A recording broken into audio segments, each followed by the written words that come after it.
আজ আপনার জন্য তারাদাস বন্দ্যোপাধ্যায়ের লেখা তারানাথ তান্ত্রিকের গল্প। তারাদাস বন্দ্যোপাধ্যায় প্রখ্যাত কথাসাহিত্যিক বিভূতিভূষণ বন্দ্যোপাধ্যায়ের একমাত্র পুত্র। জন্ম ব্যারাকপুরে 1947 সালের 15ই অক্টোবর, মৃত্যু 2000 সালের 18ই জুলাই। বাবার মতোই করেছেন শিক্ষকতা। রাজ্যের তথ্য ও সংস্কৃতি বিভাগের ডেপুটি ডিরেক্টর ছিলেন। আমাদের আজকের গল্পটির সঙ্গে আপনি বিভিন্ন হরর জনরার ওয়েব সিরিজের মিল পেতে পারেন। এই মিল নিছকই কাকতালীয়। তারানাথ তান্ত্রিক লেখা হয়েছিল বিঞ্জ ওয়াচিং যুগের বহু আগে। গল্পটি আমরা নিয়েছি মিত্র ঘোষ থেকে প্রকাশিত তারানাথ তান্ত্রিক বইটি থেকে। শুরু হচ্ছে তারানাথ তান্ত্রিকের গল্প।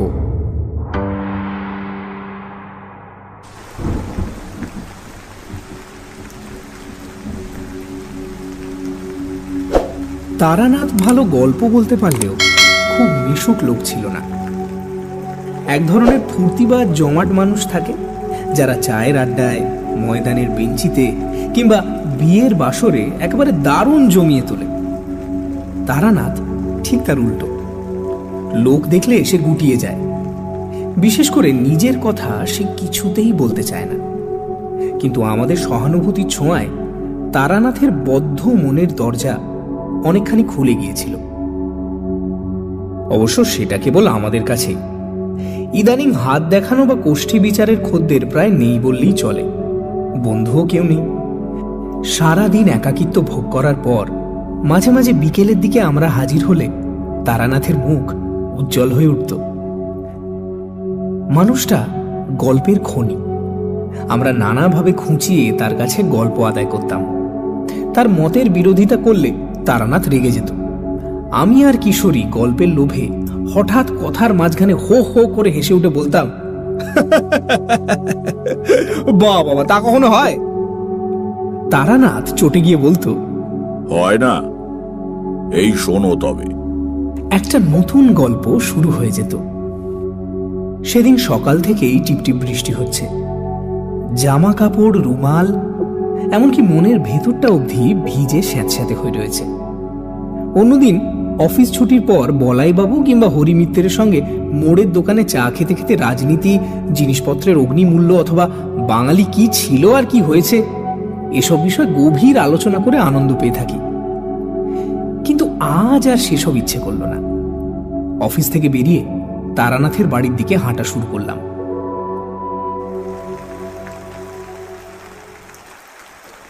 পৌঁছে দেখি কিশোরী সেন আমার আগেই এসে বসে আছে। আমাকে দেখে বলল, এই যে এসো রে, তোমারই জন্য বসে আছি। কি করে জানলে আমি আসবো?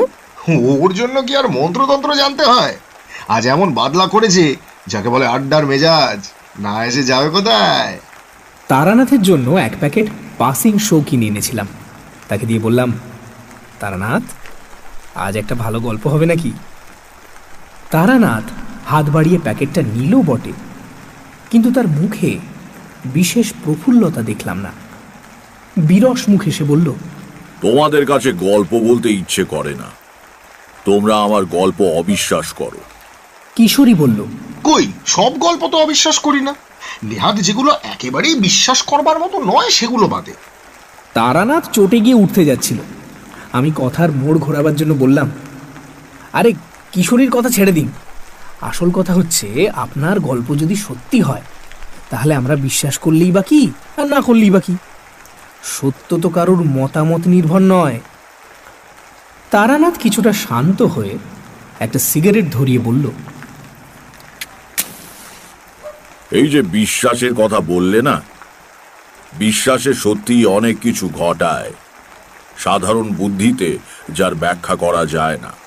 কিশোরীর ঘাড়ে আজ দুর্গ্রহ ভর করেছিল। সে বলল, তার মানে আপনি বলতে চাইছেন কেউ যদি বিশ্বাস করে সে কোনোদিন মরবে না, তাহলে বিশ্বাসের জোরে সে সত্যি সত্যি অমর হয়ে যাবে? যাবেই তো, তবে তোমার মতো ভিচের লোক পারবে না। হিমালয়ে যেসব প্রাচীন যোগীরা শত শত বছর বেঁচে আছেন, তাঁরা কি করে এত দীর্ঘকাল জীবিত আছেন বলে মনে করো? কেবলমাত্র ইচ্ছা শক্তির জোরে। মানুষের বিশ্বাস ইচ্ছা শক্তিরই একটা প্রকাশ।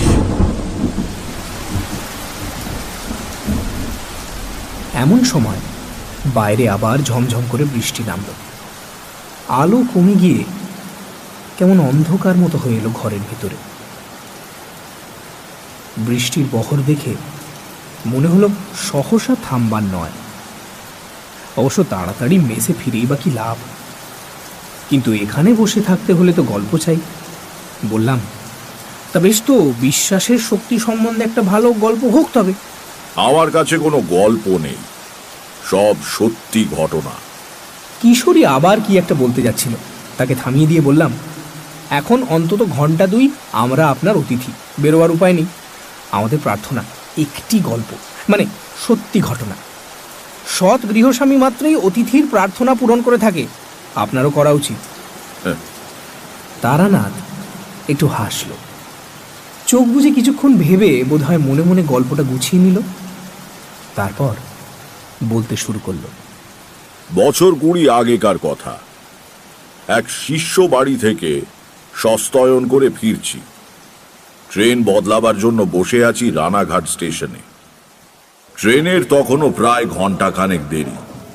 কি করা যায়, একটা বেঞ্চিতে বসে আপন মনে সিগারেট খেয়ে সময় কাটাতে লাগলাম। দক্ষিণা এবং পুজো বাবদ পাওয়া জিনিসপত্র পোঁটলা করে পায়ের কাছে রাখা। এমন সময় একজন মধ্যবয়সী লোক এসে আমার কাছে দাঁড়িয়ে বলল, একটু আগুনটা দেবেন তো ভাই। বিশেষ খেয়াল না করেই পকেট থেকে দেশলাই বের করে তার হাতে দিলাম। প্রথম কাঠিটা নষ্ট করে দ্বিতীয় কাঠি দিয়ে লোকটা বিড়ি ধরিয়ে আমাকে দেশলাই ফেরত দিল। তখনও আমি তার দিকে তাকাইনি। দেশলাই পকেটে পুরে কি জানি কেন হঠাৎ লোকটার দিকে একবার চাইলাম। সে তখন পেছন ফিরে প্ল্যাটফর্মের অন্য দিকে চলে যাচ্ছে। তাকিয়েই চমকে উঠলাম। তোমরা তো জানো আমার কতগুলো বিশেষ ক্ষমতা আছে, যা দিয়ে আমি মানুষের আশু বিপদ বা ভাগ্য পরিবর্তনের কথা টের পাই। পেছন থেকে তাকিয়ে আমি লোকটার শরীর ঘিরে একটা কালো ছায়া দেখতে পেলাম, যেন একটা কালো মাসলিনের ঘেরাটোপের মধ্যে থেকে লোকটা চলাফেরা করছে। বুঝলাম মানুষটা ভয়ানক বিপদগ্রস্ত। পায়ের কাছ থেকে পোঁটলাটা হাতে নিয়ে আমি দ্রুত পায়ে তার পেছনে এগিয়ে গেলাম। প্ল্যাটফর্মের একটা অপেক্ষাকৃত নির্জন জায়গায় দাঁড়িয়ে লোকটি অন্যমনস্কভাবে লাইনের ওপারে তাকিয়েছিল। আস্তে করে ডাকলাম, শুনছেন ভাই? ভদ্রলোক ভয়ানক চমকে উঠে আমার দিকে তাকালেন। দেখলাম বছর 40 বয়সের একজন মানুষ।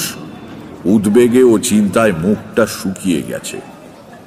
গালে 5-6 দিনের না কামানো খোঁচা খোঁচা দাড়ি, শার্টের একটা বোতাম ভুল করে লাগানো। ভদ্রলোক বিস্মিত গলায় বললেন, আমাকে কিছু বলছেন কি? একটু বিপদে পড়লাম। কেন ডেকেছি তা ভদ্রলোককে কিভাবে বলা যায়? একজনকে তো আর হঠাৎ বলা যায় না, ও মশাই আপনার খুব বিপদ, কারণ আপনার চারদিকে একটা কালো ছায়া দেখা যাচ্ছে। সময় নেবার জন্য বললাম, আপনার সঙ্গে কয়েকটা কথা ছিল, একটু এদিকে আসবেন? কিন্তু আপনাকে তো ঠিক না, আপনি আমাকে চেনেন না। আসুন, ওই চায়ের দোকানটায় এক ভাঁড় চা খেতে খেতে গুছিয়ে বলছি। আসলে আমি যা বলতে চাই এক কথায় বলা সম্ভব নয়। যে কোনো কারণেই হোক এই সময় চায়ের স্টলে বিশেষ ভিড় ছিল না। ভদ্রলোককে একটা বেঞ্চিতে বসিয়ে 2 কাপ চায়ের অর্ডার দিলাম। ভদ্রলোক উসখুস করছিলেন, বললেন, কই কি বলবেন বলছিলেন, কি ব্যাপার বলুন তো?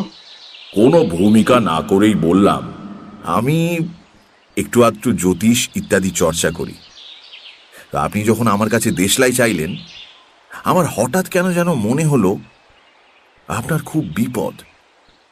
সত্যি কি তাই? আমাকে খুলে বললে আমি হয়তো আপনার কাজে লাগতে পারি। আমার বিশেষ ক্ষমতার কথাটা আর বললাম না। প্রথমেই সে কথা বললে আমাকে হয় পাগল নয়তো ঠগ মনে করবে।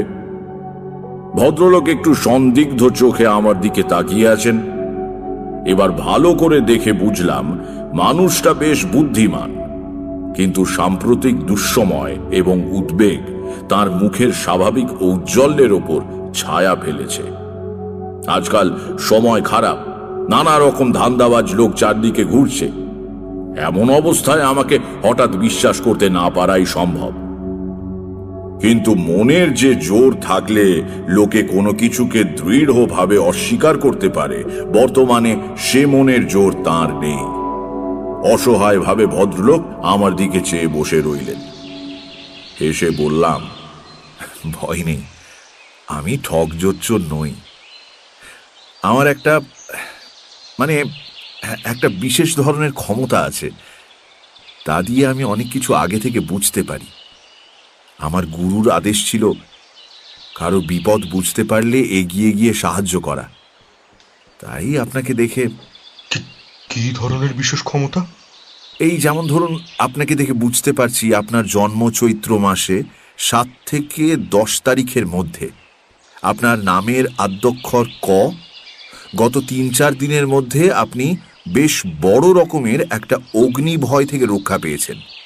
আর আর আর কি বলবো? বলুন। গত বছর আপনার কর্মস্থলে আপনাকে নিয়ে যে গোলমাল হয়েছিল, তাতে বিচারে আপনি রেহাই পেয়ে গেলেও দোষটা কিন্তু আপনারই ছিল। ভদ্রলোক মাথা নিচু করে শুনছিলেন। মুখ তুললে দেখলাম তার চোখে জল। আস্তে আস্তে বললেন, আগে হ্যাঁ, দোষ আমারই ছিল। কেউ জানে না সে কথা, আমার স্ত্রীও না। কিন্তু কিন্তু বিশ্বাস করুন, নিতান্ত বাধ্য হই আমি। 3000 টাকা, ঠিক তো? আগে হ্যাঁ, আপনি সবই জানতে পেরেছেন দেখছি। আপনার ক্ষমতায় আর আমি অবিশ্বাস করছি না। স্ত্রীর অসুখে বাধ্য হয়ে তাকে বাঁচাবার জন্য টাকাটা নিতে হয়েছিল। ভেবেছিলাম কেউ টের পাওয়ার আগেই দেশের জমি জমা বিক্রি করে আবার পুড়িয়ে দেব। কিন্তু তার আগেই অডিট বসলো, ঘাটতি ধরা পড়ে গেল। আমি বহু পুরনো বিশ্বস্ত কর্মচারী, আমাকে কেউ সন্দেহ করল না। অন্য কারো ঘাড়ে দোষ পড়লে হয়তো আমি এগিয়ে গিয়ে অপরাধ স্বীকার করতাম, কিন্তু তাও হলো না। যথেষ্ট প্রমাণের অভাবে টাকাটা বাজে খরচের খাতে লিখে রাখা হলো। তারপর ভদ্রলোক আমার দিকে পূর্ণ দৃষ্টিতে তাকিয়ে বললেন, আপনার কাছে সব স্বীকার করে যেন বাঁচলাম। এতদিন মনে পাপবোধ পুষে রাখা, সে যে কি কষ্ট, কি কষ্ট। ধুতির খুঁটে মুখ মুছে আবার বললেন, হ্যাঁ, গত পরশুদিন আগুনের হাত থেকে বেঁচেছি বটে। আমার স্ত্রী পুত্র বর্তমানে দেশের বাড়িতে রয়েছে, যেখানে আমি এখন যাচ্ছি। নিজে রান্না করে খাওয়ার অভ্যেস নেই, বুঝলেন। হোটেলে খেলে আমার শরীর খারাপ হয়, তাই যা হোক দুটো ভাতে ভাত ফুটিয়ে নেব বলে স্টোভ জেলে চাল বের করতে পেছন ফিরেছি, আর মশাই ধুতিতে লেগে গিয়েছে আগুন। কি ভাগ্য, সে সময় আমার এক বন্ধু এসে হাজির আড্ডা দিতে। সে বিছানার মোটা চাদর চেপে ধরে আগুন নেভায়। তাও দেখুন না কতখানি পুড়ে গিয়েছে। এই যে, এ দেখুন। ডান পায়ের থেকে কাপড় সরিয়ে নিতেই দেখলাম পায়ের গুলি থেকে উরুর পেছন অবধি ভেজা ন্যাকড়ার ফেটটি বাঁধা। চায়ের দোকানের ছেলেটা এসে শূন্য কাপ দুটো নিয়ে গেল। তাকে বললাম আর 2 কাপ চা দিতে। সিগারেটের প্যাকেট বের করে নিজে ধরালাম, ভদ্রলোককেও দিলাম। তা সিগারেটে গোটা কয়েক লম্বা টান দিয়ে তিনি বললেন,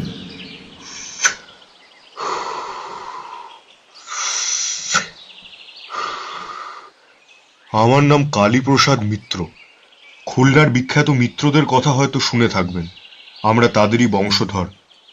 অবশ্য 50-60 বছর হলো খুলনার সঙ্গে আমাদের আর কোনো যোগাযোগ নেই। ঠাকুরদা কর্ম উপলক্ষে এদিকে চলে আসেন, সেই থেকেই আর কখনো দেশে ফিরে যাওয়া হয়নি। আবার চা এলো। গরম চায় চুমুক দিয়ে কালীপ্রসাদ বললেন, নদিয়া জেলার উত্তর প্রান্তে কিছু ভূসম্পত্তি কিনে ঠাকুরদা বসবাস শুরু করেন। ব্যবসা করতেন কলকাতায়, মাঝে মাঝে গ্রামে এসে থাকতেন। তিনি ছাড়া বাড়ির লোকজন গ্রামেই থাকত। বন্দরে যেসব জাহাজ এসে ভেড়ে তাতে কাঁচা আনাজ যোগান দেওয়ার ব্যবসা করতেন ঠাকুরদা। বিলক্ষণ 2 পয়সা করেছিলেন, কিন্তু বহু প্রতিদ্বন্দ্বী জোটায় তার জীবদ্দশাতেই সে ব্যবসা নষ্ট হয়ে যায়। চেনাশুনো কাকে যেন ধরে বাবাকে এক সাহেবী ফার্মে চাকরিতে ঢুকিয়ে দেন। বাবা অবসর গ্রহণ করার পর সেই চাকরি আমি পেয়েছি।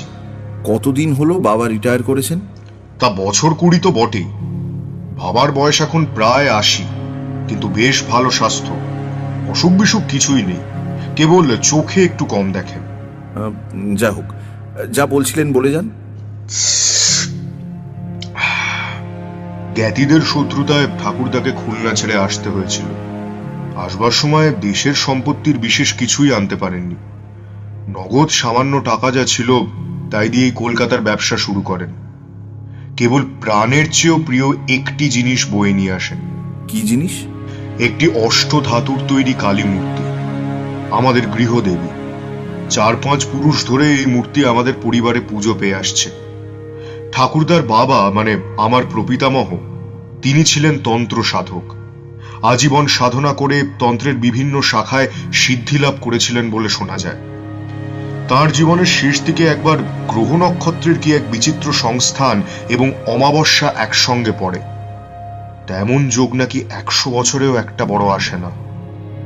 সেই বিশেষ অমাবস্যার রাত্রিরে আমার প্রপিতামহ সারা রাত জেগে তন্ত্রের এক গূঢ় প্রক্রিয়া সাধন করেন।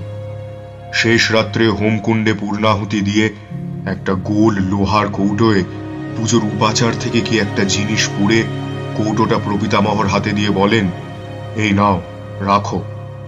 এই যা করে দিয়ে গেলাম, আমাদের বংশে আর হঠাৎ কারো কোনো বিপদ হবে না। সত্যি তারপর থেকে আজ পর্যন্ত এই কৌটোটা আমাদের সব আপদে বিপদে রক্ষা করে এসেছে। কারো অসুখ বিসুখ হলে এই মা কালীর কৌটো তার মাথায় বুকে ঠেকিয়ে দিলে সে ভালো হয়ে ওঠে। ডাক্তার জবাব দিয়ে গিয়েছে এমন মরণাপন্ন রোগীকেও মা কালীর কৌটোর প্রভাবে সেরে যেতে দেখেছি। সেও না হয় কাকতালীয়, কিন্তু কে একবার কৌটোর মহিমা নিয়ে উপহাস করায় বাবা সাপুড়েদের সদ্য ধরা বিষাক্ত গোখরো সাপের সামনে কৌটোটা ধরেন। ছোটবেলার ঘটনা হলেও আমার পরিষ্কার মনে আছে, সাপটা সঙ্গে সঙ্গে মাথা নিচু করে গুটিয়ে এতটুকু হয়ে পড়ে রইল, জোঁকের মুখে নুন পড়লে যেমন হয়। ভাবতে পারেন? এটা কিন্তু দ্রব্যগুণ হতে পারে। ঠিক, দ্রব্যগুণে সাপ বশীভূত হয়, কিন্তু লোহার কৌটো ফুটো করে দ্রব্যগুণ বের হবে কি করে সেটা বলতে পারেন? যথার্থ কথা বললাম, বলে যান। যাই হোক, বিগত 3 পুরুষ ধরে আমাদের পরিবারের ভালো মন্দর ব্যাপারে আমরা মা কালীর কৌটোর উপর নির্ভর করে থাকি। তবু তো আমি আধুনিক লোক, বাস করি আধুনিক কলকাতায়। আমার বিশ্বাস হয়তো অতটা দৃঢ় নয়, কিন্তু বাবা প্রাচীন মানুষ, ডাক্তার উকিলের চেয়ে এই কৌটোর উপর তার নির্ভরতা বেশি। মাস 4 আগে কলকাতার বাসায় আমার বড় ছেলের খুব অসুখ হয়। ছেলে মরণাপন্ন হয়ে পড়ে। সেই সময় আবার আমার অফিসে অডিট বসেছে, টাকাটার বিষয় নিয়ে হইচই হচ্ছে। ভেতরে বাইরে আমি তখন খুব বিপন্ন। টাকার ব্যাপার বাবা জানতেন না, কিন্তু নাতির অসুখের খবর পেয়ে আমার এক খুড়তুতো ভাইয়ের হাত দিয়ে মা কালীর কৌটোটা কলকাতায় আমার কাছে পাঠিয়ে দেন। কৌটোর মহিমাতেই কিনা জানি না আমার ছেলেটি সেরে ওঠে, আর আমার অফিসের গোলমালও মিটে যায়। একটু থেমে কালীপ্রসাদ বললেন, কিছু মনে করবেন না, আমাকে আরেকটা সিগারেট দেবেন? সিগারেট ধরিয়ে ঘন ঘন টান দিয়ে প্রায় অর্ধেক করে আনবার পর কালীপ্রসাদ আবার বলতে শুরু করলেন,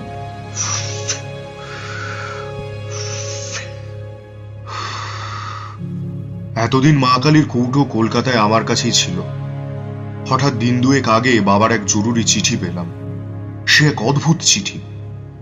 ছেলে বউকে কদিন আগেই বাবার দেখাশোনা করার জন্য দেশে পাঠিয়ে দিয়েছিলাম, এখন চিঠি পেয়ে আমিও চলেছি, কৌটোটাও সঙ্গে করে নিয়ে যাচ্ছি। চিঠিটা অদ্ভুত বলছেন কেন? কি আছে চিঠিতে? উত্তরে কালীপ্রসাদ কাঁধের ঝোলা থেকে একটা খাম বের করে আমার হাতে দিয়ে বললেন, নিজেই পড়ে দেখুন। বয়স্ক মানুষের ঈষৎ কম্পিত হস্তাক্ষরে লেখা চিঠি। স্নেহের কালীপ্রসাদ, আশা করি মঙ্গলময়ের কৃপায় কুশলী আছো। এক বিচিত্র ঘটনার সম্মুখীন হইয়া তোমাকে এই পত্র দিতেছি। আজ কয়েকদিন হইল আমাদের বাটিতে নানা অলৌকিক এবং ভৌতিক উপদ্রব আরম্ভ হইয়াছে। ইহার কারণ বা কিভাবে নিরসন হইবে কিছুই বুঝিতে পারিতেছি না। যা হোক, পত্র পাওয়া মাত্র তুমি ছুটি লইয়া দেশে আসিবে। গত 4-5 মাস যাবৎ মা কালীর কৌটা তোমার কলিকাতার বাসায় রহিয়াছে। আসিবার সময় উহা সঙ্গে আনিতে ভুলিবে না। সম্ভবত উহা না থাকাতেই এই উপদ্রব। এই পত্রকে তার মনে করিয়া অবিলম্বে রওনা হইবে। আশীর্বাদ লইও। ইতি চণ্ডিকা প্রসাদ মিত্র। পড়া শেষ করে চিঠিটা কালীপ্রসাদকে ফেরত দিলাম। ভদ্রলোক জিজ্ঞাসা করলেন, কি বুঝলেন? হ্যাঁ, রহস্যময় চিঠি বটে। কি অলৌকিক ব্যাপার কিছু আন্দাজ করতে পারেন? তা কি বলা যায়? সে তো কত কিছুই হতে পারে। আচ্ছা, আগে কখনো আপনাদের বাড়িতে এরকম কিছু হয়েছে? কখনো না। বেলা পড়ে আসছে, আমার ট্রেন আসবার সময় হলো।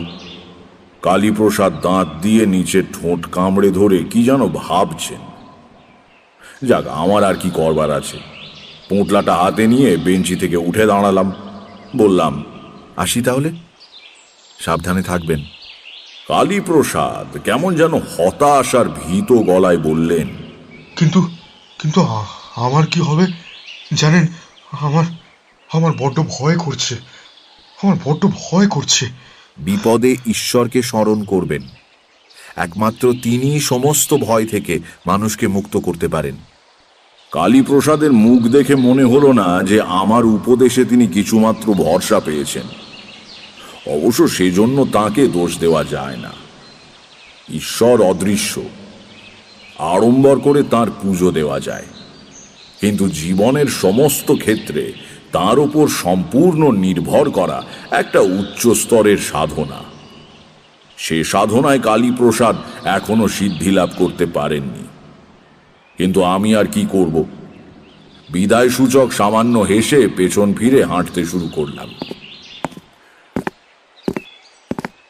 কয়েক পা হেঁটে আসতে না আসতেই কালীপ্রসাদ দৌড়ে এলেন। শুনছেন? শুনছেন? একটু দাঁড়ান, একটু দাঁড়ান। দাঁড়ালাম। কালীপ্রসাদ আমার কাছে পৌঁছে বললেন,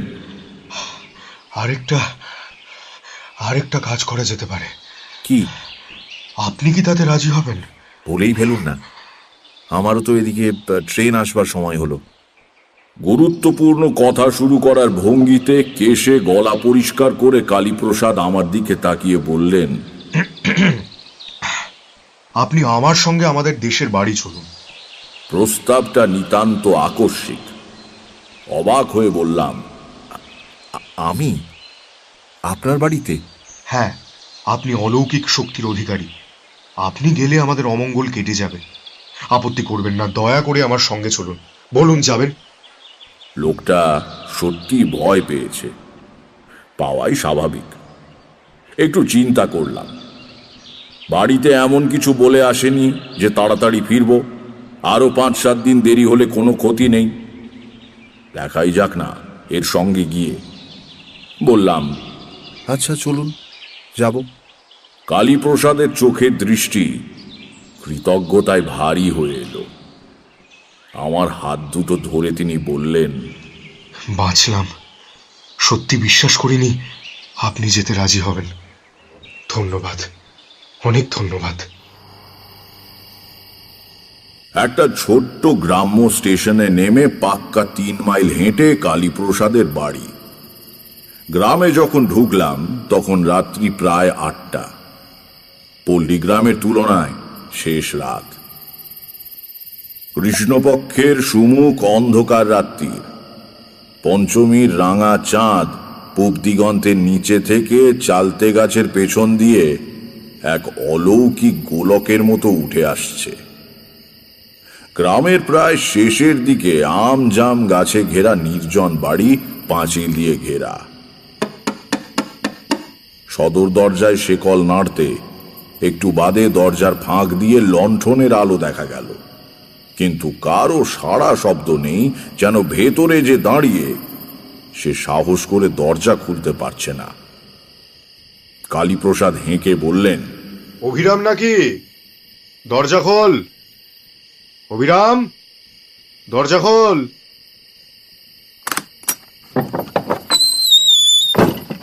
ব্যস্ত হয়ে যে লোকটি দরজা খুলে দিল তার বয়স 60 ছাড়িয়েছে। মাথায় কাঁচা পাকা চুল, পরনে খাটো ধুতি, খালি গা। তার সরল মুখে বিশ্বস্ততার ছাপ। কালীপ্রসাদ বললেন, ঠাকুরমশাই, এ হচ্ছে অভিরাম, পুরনো লোক, আমাকে কোলে করে মানুষ করেছে ছোটবেলায়। কিরে, দরজা খুলছিলি না কেন? অভিরামের সরল মুখে ভয়ের স্পষ্ট চিহ্ন ফুটে উঠল।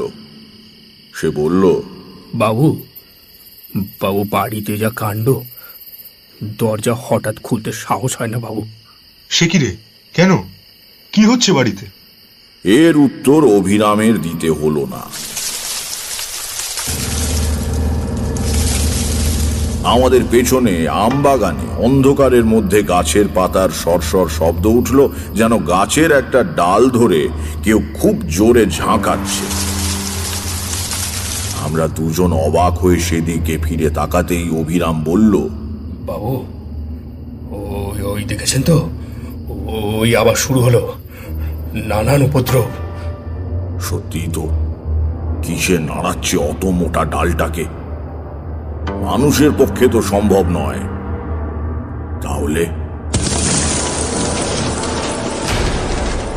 সাই করে কি একটা জিনিস গাছের ওপর থেকে আমাদের দিকে ছুটে এলো। সহজাত সংস্কারের বশে কালীপ্রসাদ কোমর থেকে শরীর সামনের দিকে ঝুঁকিয়ে ফেলেছিলেন। জিনিসটা ঠক করে পাঁচিলে লেগে মাটিতে পড়ে গেল। নইলে এই আঘাতেই কালীপ্রসাদের পঞ্চত্ব প্রাপ্তি ঘটত। লণ্ঠনের ম্লান ঘোলাটে আলোয় দেখলাম মাটিতে পড়ে আছে একটা 10 ওজনের পাথরের টুকরো। বললাম, আপনারা দুজনে ভেতরে চলে যান। বাড়িতে টর্চ আছে? আগে না। কেন? আমি একবার ওই গাছটার কাছে যাব। দাও হে অভিরাম, তোমার লণ্ঠনটাই দাও। কালীপ্রসাদ বিচলিত হয়ে বললেন, না না, একা যাবেন না। দেখলেন তো আপনি কি করছেন? কি? আমার কিছু হবে না, আপনি ভেতরে যান। আমি জানতাম মধুসুন্দরী দেবীর কৃপায় কোনো নিম্ন শ্রেণীর প্রেত আমার কোনো ক্ষতি করতে পারবে না। পাথরটা কালীপ্রসাদকে লক্ষ্য করেই নিক্ষিপ্ত হয়েছিল, আমাকে নয়। লণ্ঠন হাতে বাগানের মধ্যে গিয়ে দাঁড়ালাম। চারদিক নিঝুম, কোথাও গাছের একটি পাতা অবধি নড়ছে না। মনে হলো সামনের মোটা গুঁড়িওয়ালা আম গাছটার ওপর থেকেই পাথরটা ছুটে গিয়েছিল। লণ্ঠনটা তুলে ধরে ওপর দিকে দেখবার চেষ্টা করলাম, কিন্তু কিছু দেখা গেল না। কিন্তু আমার মনের মধ্যে একটা আশ্চর্য অনুভূতি হলো। মনের একেবারে গভীরে হঠাৎ যেন কে একটা কল বিগড়ে দিল। আমার হাত পা অবশ হয়ে আসছে।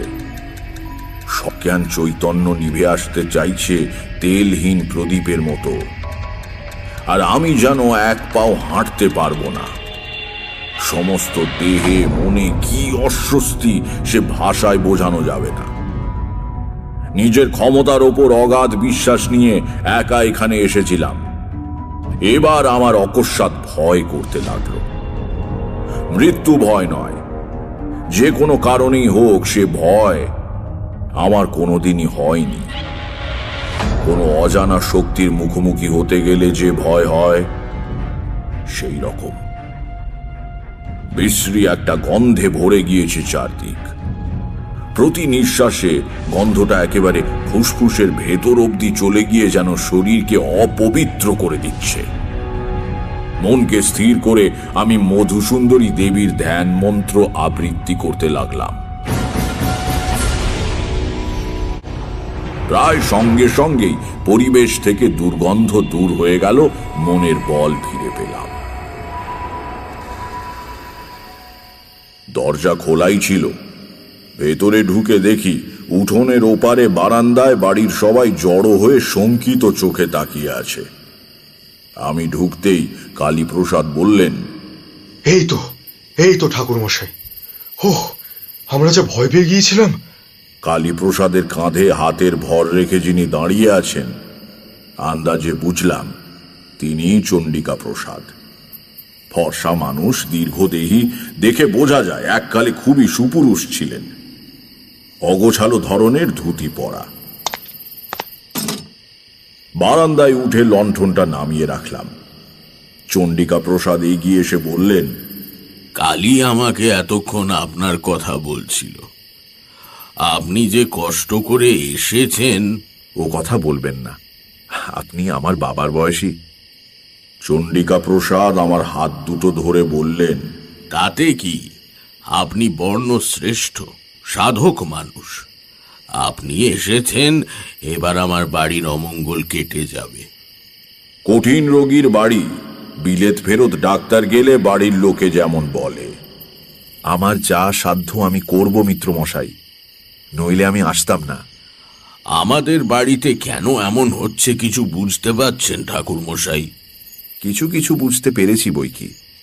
পিতা পুত্র দুজনেই বলে উঠলেন। কি কি বুঝেছেন? কি বুঝছেন?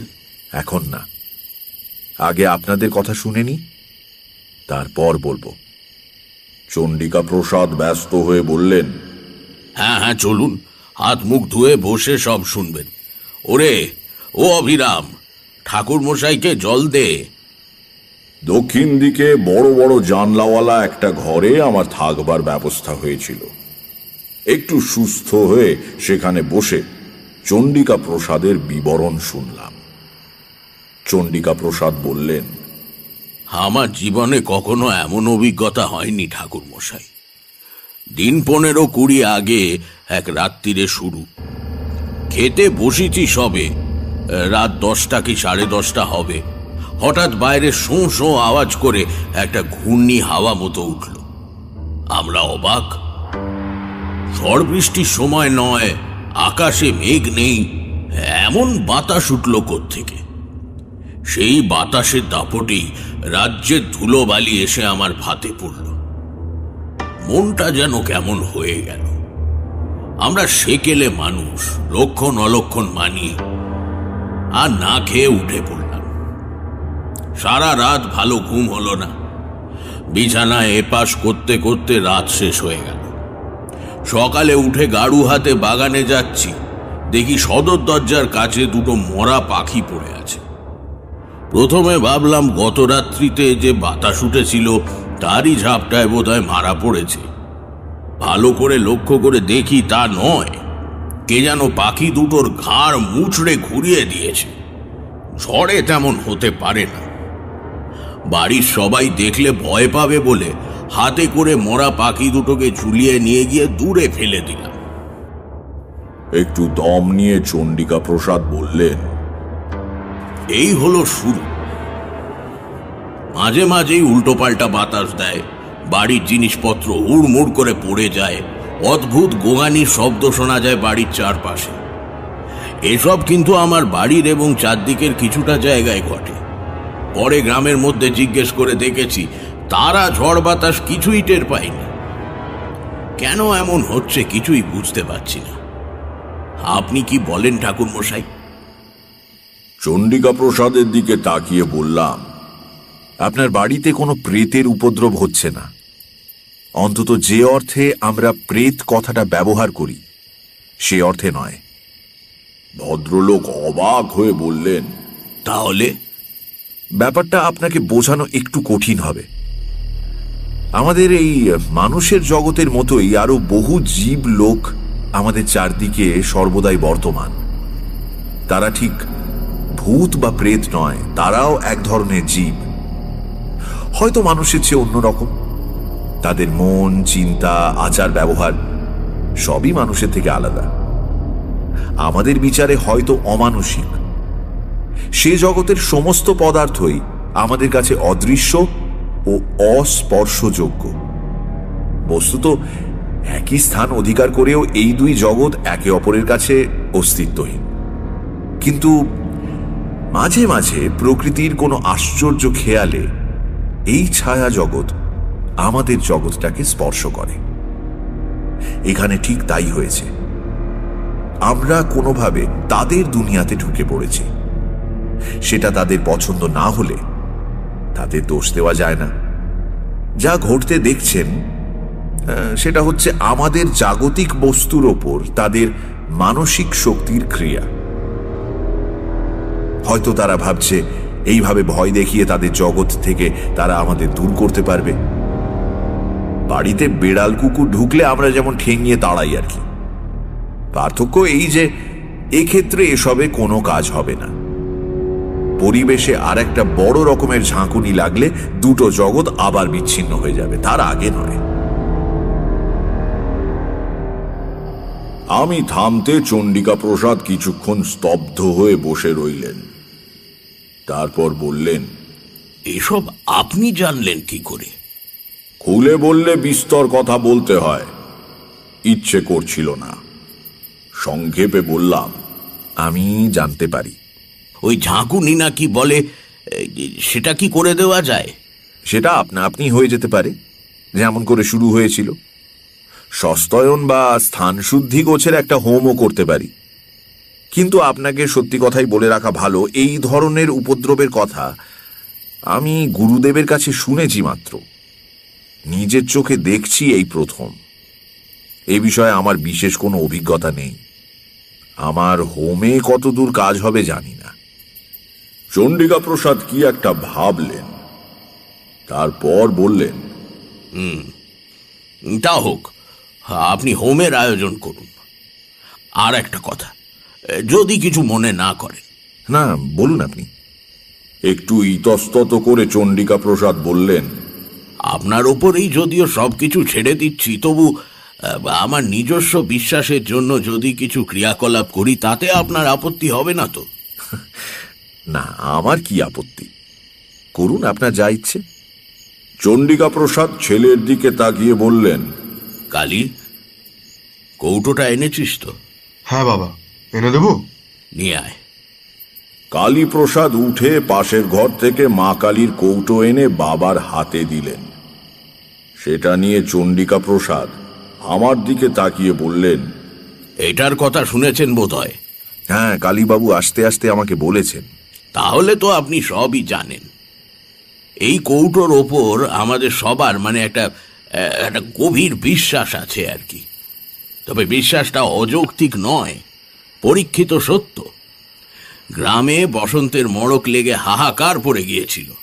এই কৌটো হাতে মা কালীর নাম করতে করতে বাড়ির চারদিকে ঘুরে গণ্ডি কেটে দিয়েছিলাম। অর্ধেক গ্রাম সাফ হয়ে গিয়েছিল, কিন্তু আমাদের বাড়িতে অসুখ ঢোকেনি। আজও তাই করব ভাবছি। কৌটো নিয়ে বাড়ির চারধারে গণ্ডি কেটে দেব। আসবেন আমার সঙ্গে? কালী, তুইও আয়। বাইরে যাবার জন্য সবে উঠে দাঁড়িয়েছি, হঠাৎ বাড়ির ভেতরে হুড়মুড় করে বিকট শব্দ হলো। ধাতব কিছু পড়ে যাওয়ার আওয়াজ। চণ্ডিকা প্রসাদ বললেন, ওই শুরু হলো আবার, চলুন দেখি। ভেতরের বারান্দা থেকে আওয়াজ এসেছিল। সেখানে গিয়ে দেখলাম বাড়ির মেয়ে আর বাচ্চারা বারান্দার অপর প্রান্তে কাঠ হয়ে দাঁড়িয়ে আছে। 10-12খানা ইট দিয়ে বেদি মতো করে তার উপরে একটা লোহার ড্রাম দাঁড় করানো ছিল চাল রাখবার জন্য। সেটা উল্টে পড়ে চাল ছড়িয়ে পড়েছে চতুর্দিকে। আমরা যখন পৌঁছলাম তখনও ড্রামটা গড়াচ্ছে। আমাদের পায়ের কাছে এসে থেমে গেল।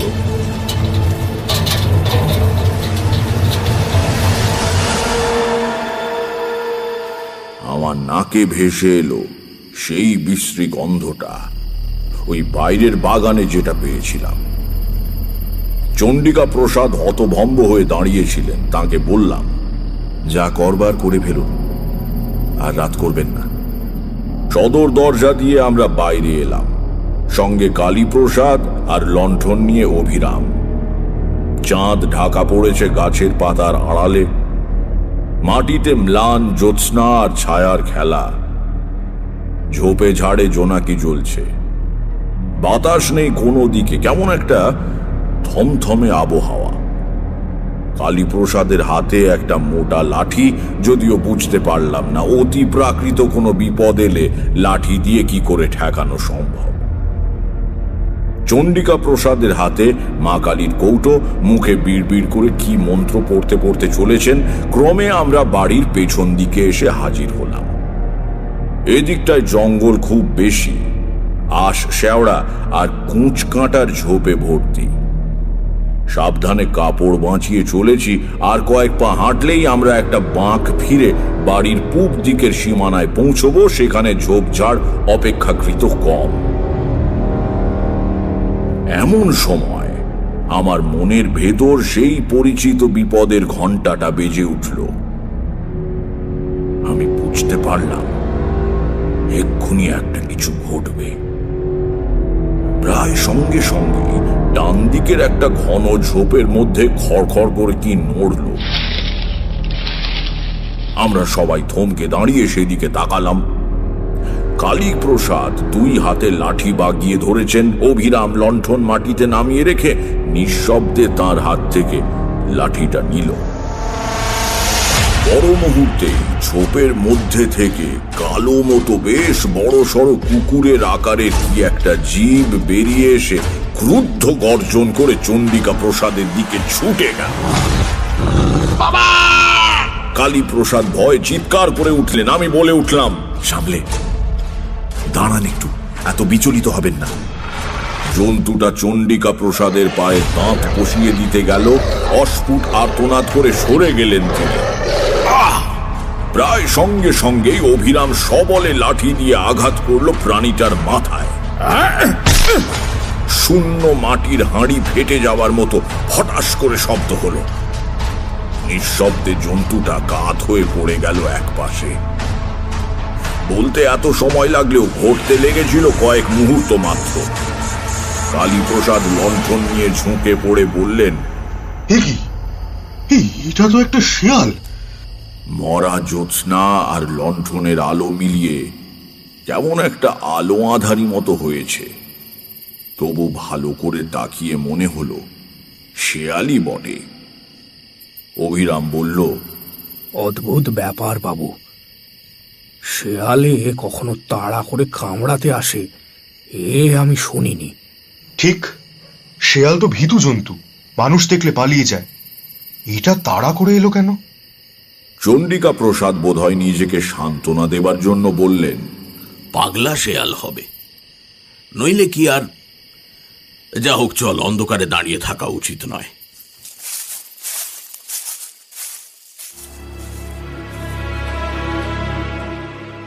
এদিনের গৃহ প্রদক্ষিণের একটা ফল কিন্তু হাতে হাতে দেখতে পেলাম।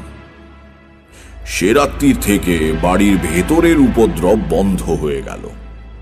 সারা রাত সজাগ হয়ে শুয়ে রইলাম। কাশির শব্দ শুনে টের পাচ্ছিলাম চণ্ডিকা প্রসাদও জেগে, কিন্তু সে রাতে আর কোনো উপদ্রব হলো না। পরের দিন সমস্ত ব্যাপারটা অদ্ভুতভাবে মিটে গেল। যে কথা বলবার জন্য এই গল্পের অবতারণা, আমাকে আর যোগ্য করতে হয়নি। এই ঘটনায় আমার ভূমিকা ছিল শুধুই দ্রষ্টার। মরা শেয়ালটার পা ধরে টেনে অভিরাম দূরে আমবাগানের ওপাশে একটা পতিত জমিতে ফেলে দিয়ে এসেছিল। রাত্রিরেও কোনো উপদ্রব হয়নি। সকালে উঠে দেখলাম বেশ প্রসন্ন সূর্যের আলোয় চারদিক ভরে আছে। চণ্ডিকা প্রসাদের সঙ্গে নানা বিষয়ে আলাপ করে দিনটা কেটে গেল। ভদ্রলোক সেকেলে মানুষ হলেও হিন্দু শাস্ত্রের বিভিন্ন দিক নিয়ে বেশ পড়াশোনা করেছেন। দুপুরে সুন্দর দিবানিদ্রা দিয়ে যখন উঠলাম, তখন বিকেলের রোদ মিলিয়ে গিয়ে ছায়া গাঢ় হয়ে এসেছে। বাইরের তক্তাপোষে বসে চণ্ডিকা প্রসাদ হুঁকোয় টান দিচ্ছিলেন, সেখানে গিয়ে বসলাম।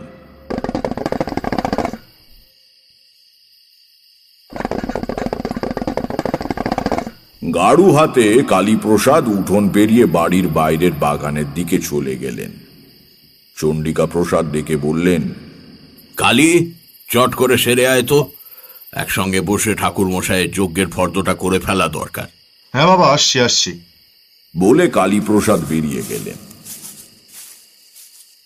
সকালের আলোচনার ঘেই ধরে চণ্ডিকা প্রসাদ বললেন, হ্যাঁ, সকালে যে কথা হচ্ছিল, নিষ্ঠা এবং সদ্গুরুর প্রয়োজন তো আছে ঠিকই, কিন্তু মন্ত্রোচ্চারণের যথার্থতার উপরেই অনুষ্ঠানের সাফল্য নির্ভর করে। মন্ত্রের প্রত্যেক অক্ষরের একজন অধিষ্ঠাত্রী দেবী আছেন, সঠিক উচ্চারণ না হলে তাঁরা কুপিত হন। বাড়ির ভেতর থেকে গরম ভাজা পরোটা আর আলু ভাজা এলো। খেতে খেতে গল্প চলল। যখন সন্ধে উতরে অন্ধকার বেশ ঘন হয়ে উঠেছে, সেই সময় অভিরাম এসে জিজ্ঞাসা করল, কর্তামশাই, ছোটবাবু কোথায়? মা ঠাকুরন ডাকছে। চণ্ডিকা প্রসাদ বললেন, কে? কালী তো? তাই তো, কালী ফেরেনি? সে কি?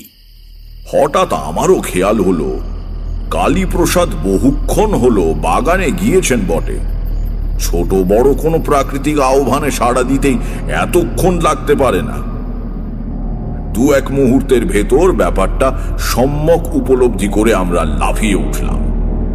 চণ্ডিকা প্রসাদ কেমন অবরুদ্ধ গলায় বললেন, অভিরাম, আলো আর লাঠি নিয়ে আয় তাড়াতাড়ি। বাড়ি থেকে বেরুচ্ছি, চণ্ডিকা প্রসাদ বাড়ির মধ্যে ঢুকে গেলেন। মিনিট খানেক বাদে বেরিয়ে এলে বুঝলাম আমার আন্দাজ ঠিকই ছিল। তার হাতে মা কালীর কৌটো। এইটে আনতেই তিনি ফিরে গিয়েছিলেন। আমবাগানে পা দিয়েই বুঝতে পারলাম এ বাড়ির ওপর থেকে দুর্ভাগ্যের কালো ছায়া একেবারে মিলিয়ে যায়নি। সমস্ত পরিবেশে ছেয়ে আছে একটা বিকট গন্ধ। গতকাল এসে যেটা পেয়েছিলাম, বিকেলবেলা মনের মধ্যে যে প্রসন্নতা জেগে উঠেছিল, তা কোথায় যেন বিলীন হয়ে গেল। লণ্ঠন হাতে অভিরাম আগে আগে চলেছে। সে ডাকছে, ছোট বাবু গো, ও ছোট বাবু। চণ্ডিকা প্রসাদ ডাকছেন, কালী, কালী। ওদিকে আমার বুক গুড়গুড় করছে। আজ সন্ধেটা ভালো নয়, ভালো নয়। একটা ঝোপের পেছনে উপুড় হয়ে পড়ে থাকা কালীপ্রসাদকে অভিরামী আগে দেখতে পেল। ছোট বাবু, ছোট বাবু বলে চিৎকার করে উঠে সে ছুটে গিয়ে কালীপ্রসাদের দেহের পাশে হাঁটু গেড়ে বসে কেঁদে উঠল। ছোট বাবু।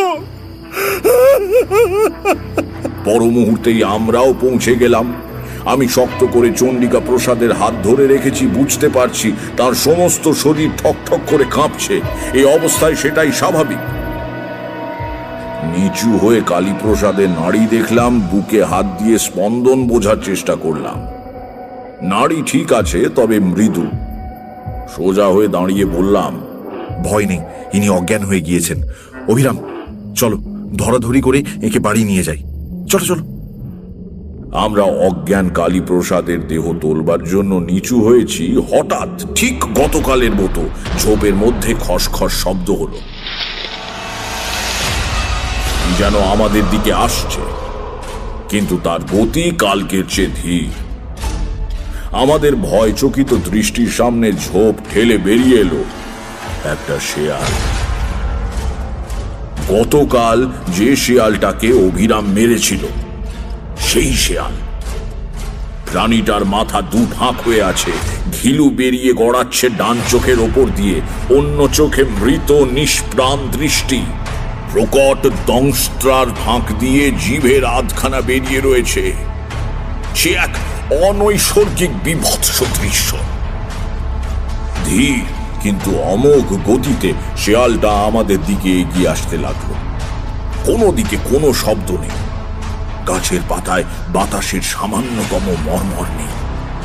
সমস্ত জগৎটাই অন্ধকারের চাদরে ঢাকা পড়ে আড়াল হয়ে গিয়েছে চেতনার থেকে।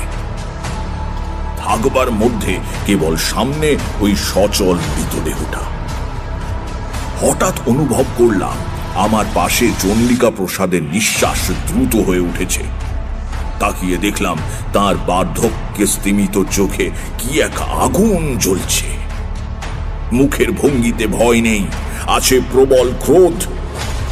তাড়াতাড়ি মা কালীর কৌটো হাতে নিয়ে সামনে ঝুঁকে পড়ে কৌটোটা বাড়িয়ে ধরে বললেন, থাম। সচল মৃতদেহ স্থানু হয়ে আবার সোজা হয়ে দাঁড়িয়ে কৌটো শুদ্ধ হাত মাথার ওপর তুলে চিৎকার করে চণ্ডিকা প্রসাদ বললেন, মা কালীর নামে বলছি, আমার বাড়ির সব বিপদ দূর হয়ে যাক। যদি সধর্ম নিষ্ঠার সঙ্গে পালন করে থাকি, যদি সৎ কায়স্থের সন্তান হই, যদি জীবনে কোনো পুণ্য সঞ্চয় করে থাকি, তার সবটুকুর জোরে আদেশ করছি, যে অপদেবতারা আমার বাড়িতে ভর করেছে তারা এই মুহূর্তে দূর হয়ে যাক। আমার হাতে পবিত্র নির্মাল্যের এই কৌটো রয়েছে, দেখি তাদের কত শক্তি। সাধ্য থাকে আমার ক্ষতি করো। মাথার উপরে কৌটো তুলে ধরে তিনি বিভিন্ন দিকে ঘোরাতে লাগলেন। শিয়ালের মৃতদেহটা আস্তে আস্তে আবার কাত হয়ে পড়ে গেল। এবার সেটা সত্যি মরেছে।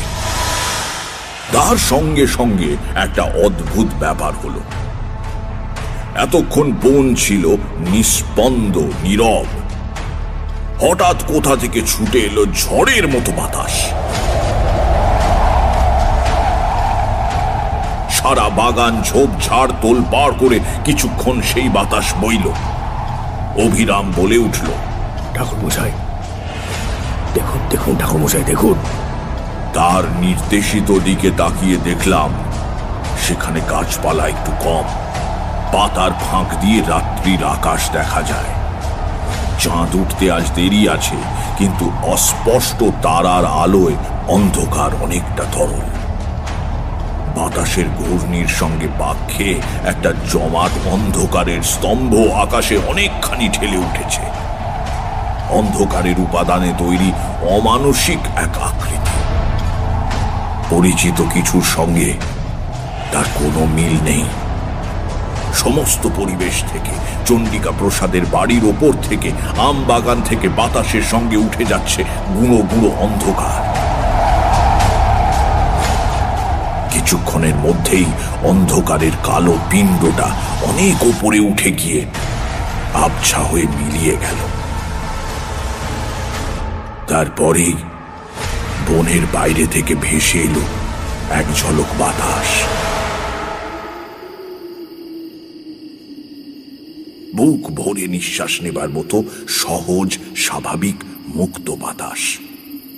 কিটকিট করে নিশাচর কীট পতঙ্গেরা ডাকতে শুরু করলো। আমরা কেউ কথা না বললেও বুঝতে পারলাম অমঙ্গলের ছায়াটা একেবারে সরে গিয়েছে। কালীপ্রসাদকেও বয়ে নিয়ে যাবার প্রয়োজন হলো না। এর কিছুক্ষণের মধ্যেই তার জ্ঞান ফিরে এলো। বাগান থেকে ফেরবার মুখে শেয়ালটা এসে ওর সামনে দাঁড়িয়েছিল। ভদ্রলোক স্নায়ুর ওপর এত চাপ সহ্য করতে পারেননি। ফেরবার সময় চণ্ডিকা প্রসাদ বললেন, দেখলেন আমার মা কালীর কৌটোর গুণ, সব বেটাকে তাড়িয়ে দিলাম। তা বটে। তারানাথ থামল।